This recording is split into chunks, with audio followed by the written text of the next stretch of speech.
Les 5 recommandations du président Maurice Camuto pour faire face à la crise des enseignants ont été transmises à Paul Biya, qui doit maintenant décider d'y mettre fin. Désolé de vous interrompre, ce rapport peut contenir des commentaires soumis au choix de l'auteur. S'il vous plaît, si vous êtes nouveau sur cette chaîne, veuillez vous abonner et activer la cloche de notification. De cette façon, vous serez averti lorsque nous publierons de nouveaux rapports sur cette même chaîne. Merci.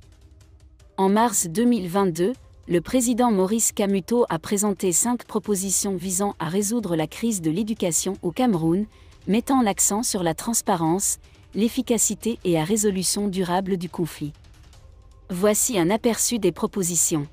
1. Comité conjoint d'évaluation de la dette. La première recommandation est de créer un comité mixte composé de représentants des enseignants et de représentants du gouvernement, y compris des ministères concernés. La tâche du comité est de déterminer, d'un commun accord, dans un délai de 7 jours, la dette exacte que l'État doit aux enseignants. 2. Annulation de la dette. La deuxième proposition recommande l'annulation immédiate de 50% de la dette des enseignants. Les 50% restants sont titrisés avec une maturité de 6 mois. Si les enseignants titulaires d'un titre ne souhaitent pas attendre la période de validité de 6 mois, ils peuvent immédiatement négocier leur titre avec la banque. 3. Intégration des enseignants acceptés.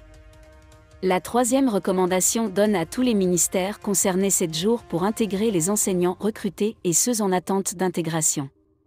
4. Groupe de travail budgétaire. La quatrième proposition recommande la création d'un groupe de travail budgétaire pour examiner les implications financières de ces consolidations au cours de l'année budgétaire en cours. 5. Dématérialisation des dossiers enseignants. Enfin, la 5e recommandation vise à dématérialiser les documents officiels grâce à des logiciels informatiques.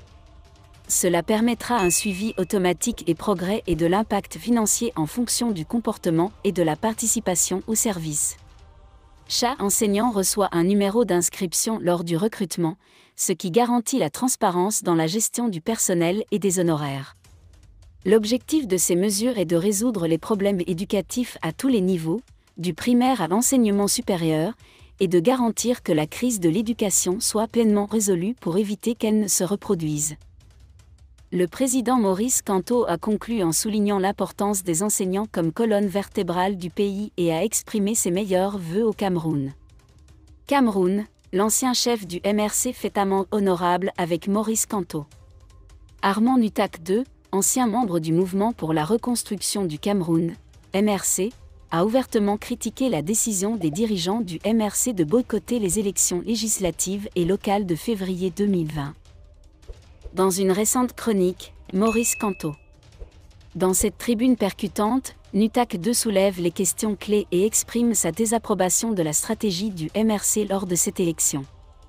Armand Nutak II commence sa chronique par des réflexions sur les conséquences du boycott électoral. Il a parlé de ceux obligés de parcourir la route du désert, faisant référence aux militants et candidats du MRC dont les espoirs ont été anéantis par cette décision. Nutak II a déclaré qu'il avait hâte de lire les mémoires potentielles du professeur Maurice Camuto, qui, selon lui, révéleront les « vraies raisons » du boycott des élections de 2020. Il s'est demandé si nous pouvons exiger de nouvelles lois électorales et résoudre la crise de l'Angleterre en boycottant les élections, puis revenir à la tenue d'élections en 2025, alors que rien n'a beaucoup changé depuis. Il a également souligné que de nombreux jeunes sont en prison, ce qui rend étrange la décision de retourner au bureau de vote. Nutak II a ensuite discuté de la réaction des citoyens ordinaires lorsque le boycott des élections de 2020 a été annoncé. Il présente une scène où une femme visiblement désemparée tombe à terre et crie « Camuto, tue-moi » avant de jeter l'application dans un canal. Cette anecdote illustre peut-être le profond mécontentement de certains partisans du MRC face à cette décision. Pour être honnête, Nutak II a mentionné Meyer Fonning, membre du MRC, qui a décidé de se présenter aux élections malgré le boycott du parti. Il a déclaré que Meyer Fonning n'aurait jamais envisagé de prendre la route du désert s'il avait déjà été maire ou conseiller municipal. En résumé, la chronique 2 d'Armand Nutak met en lumière la scission au sein du MRC et remet en question la décision de Maurice Camuto de boycotter 2020. Il soulève également des questions importantes sur la démocratie camerounaise et le processus électoral, tout en appelant à une nouvelle façon de penser et au respect du calendrier électoral. Merci d'être resté avec nous jusqu'à ce point, comme toujours pour promouvoir la liberté d'expression. Laissez vos opinions à ce reportage dans la section commentaires ci-dessous. Si vous avez aimé cette vidéo, merci de liker, partager, commenter et surtout vous abonner à la chaîne.